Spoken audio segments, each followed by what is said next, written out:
أعوذ بالله السميع العليم من الشيطان الرجيم بسم الله الذي لا يضر مع اسمه شيء في الأرض ولا في السماء وهو السميع العليم. السلام عليكم ورحمة الله وبركاته. بسم الله الرحمن الرحيم. الحمد لله رب العالمين. Allahumma salli wa sallim ala sayyidina Muhammad al-fatihi lima ughliq wal khatimi lima sabaq nasiril haqqa bil haqq wal hadi ila siratikal mustaqim wa ala alihi wa sahbihi haqqa qadrihi wa miqdarihi al-azim. Subhanaka la ilma lana illa ma'allamtana innaka antal alimul hakim. Rabbi syrah li sadri wa yassir li amri wahlul 'uqdatam min lisani yafqahu qawli. Ikhwan wa akhawat, sahabat-sahabat pecinta majelis ilmu, pecinta Al-Quran, pecinta amalan kebaikan, pecinta orang-orang salih yang dirahmati Allah sekalian. Kita doakan selalu semoga kita semua mendapatkan hidayah dan petunjuk dari Allah Subhanahu wa taala untuk selalu meningkatkan keimanan, ibadah dan ketakwaan kita kepada Allah Subhanahu wa taala, sehingga kita termasuk dalam golongan hamba-hambanya yang disebut dengan ibadillahis sholihin. Kita doakan semoga kita semua, orang tua kita, anak-anak kita, keluarga kita, handai taulan kita, semua mukminin mukminat selalu diberikan oleh Allah Subhanahu wa taala kebaikan dalam segala urusannya, diberi pertolongan oleh Allah Subhanahu wa taala agar tidak terbuka aib-aib keburukannya, diberikan pertolongan oleh Allah Subhanahu wa taala agar dapat jalan keluar daripada setiap persoalan kehidupan yang kita hadapi. Amin ya rabbal alamin. Kita sambung kembali kajian kita, kitab Min Mujarabatis Sholihin, di bawah judul Liman aradallahu ayyasturahu wa yufarrija qarbahu. Amalan yang dikerjakan oleh orang-orang yang dikehendaki oleh Allah untuk ditutupi aib-aibnya dan dikehendaki oleh Allah untuk diberikan jalan keluar daripada permasalahan kehidupan yang ia hadapi. Wa an Abi Hurairah, hadis ini diterima dari Abi Hurairah, salah seorang sahabat Rasulullah sallallahu alaihi wasallam yang dikenal dengan Ashabul Sufah. Sahabat yang memperuntukkan seluruh waktu dalam hidupnya untuk mengabdi kepada Rasulullah sallallahu alaihi wasallam, untuk belajar ilmu agama dari Rasulullah sallallahu alaihi wasallam, sehingga mereka tidak memikirkan sama sekali tentang urusan mencari rezeki. Sehingga beliau banyak sekali meriwayatkan hadis-hadis dari Rasulullah sallallahu alaihi wasallam. Inilah sahabat Abu Hurairah.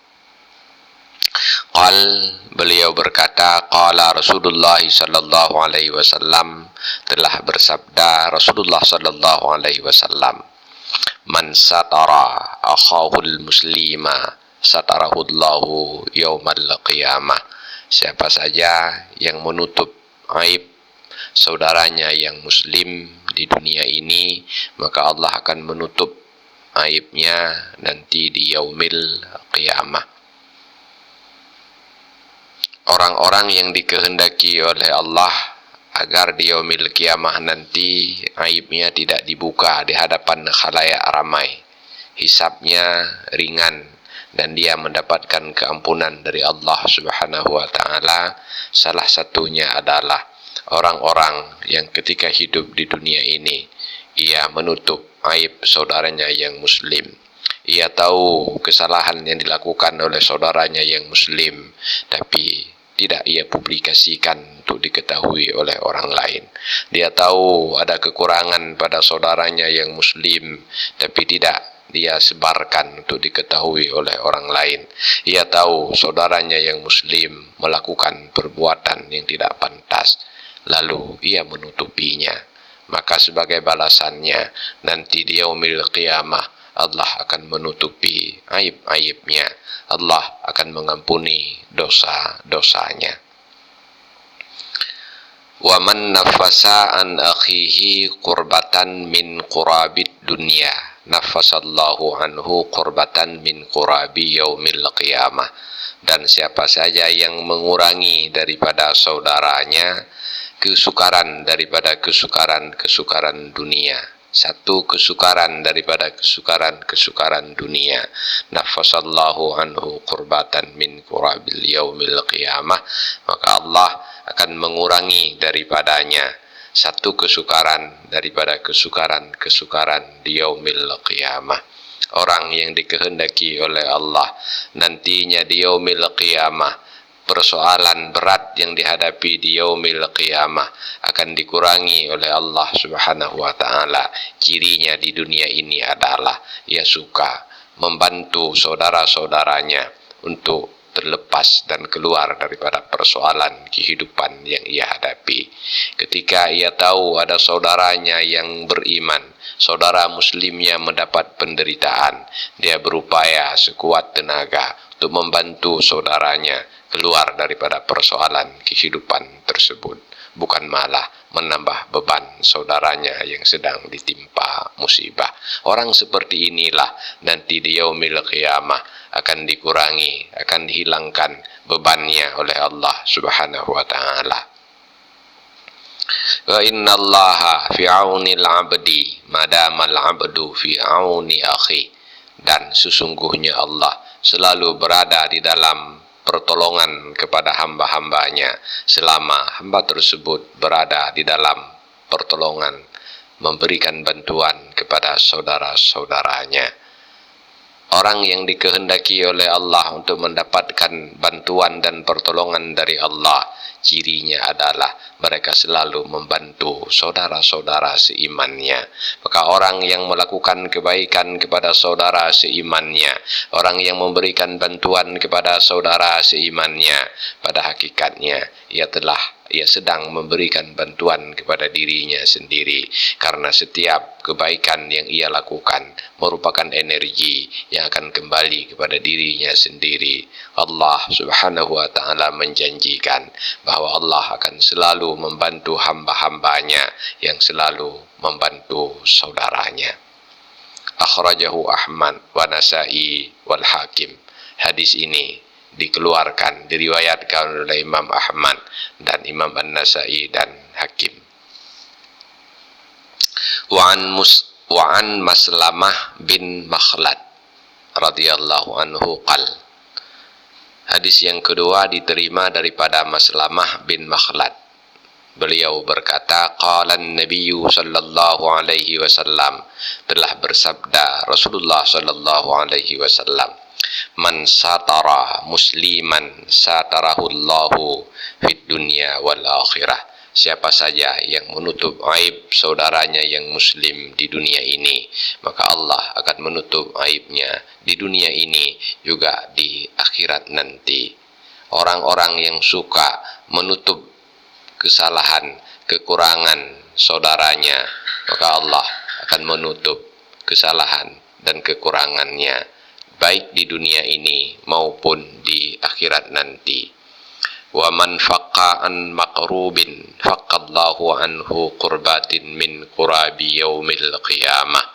Siapa saja yang melepaskan orang-orang yang sedang berada di dalam kesukaran, maka Allah akan melepaskannya dari kesukaran, daripada kesukaran-kesukaran di yaumil qiyamah. Setiap kali seorang mukmin itu memberikan bantuan kepada saudaranya untuk terlepas daripada sebuah persoalan kehidupan, maka balasannya di yaumil qiyamah dia akan dilepaskan dari satu persoalan akhirat. Semakin banyak ia membantu saudaranya untuk keluar daripada persoalan kehidupan, maka akan semakin banyak pula bonus yang ia dapatkan untuk bisa melepaskan diri daripada penderitaan beban di yaumil qiyamah. Wa man kana fi hajati akhihi kana Allahu fi hajatihi. Dan siapa saja yang ada ia dalam memenuhi keperluan saudaranya, maka Allah pasti akan memenuhi keperluan-keperluannya. Orang-orang yang dikehendaki oleh Allah untuk diberikan pertolongan agar segala keperluannya terlaksana, maka ciri-ciri dan tanda-tandanya ia suka memberikan pertolongan kepada saudara-saudaranya untuk melaksanakan kepentingan dan keperluannya. Wallahu a'lam bishawab, walhamdulillahi rabbil alamin.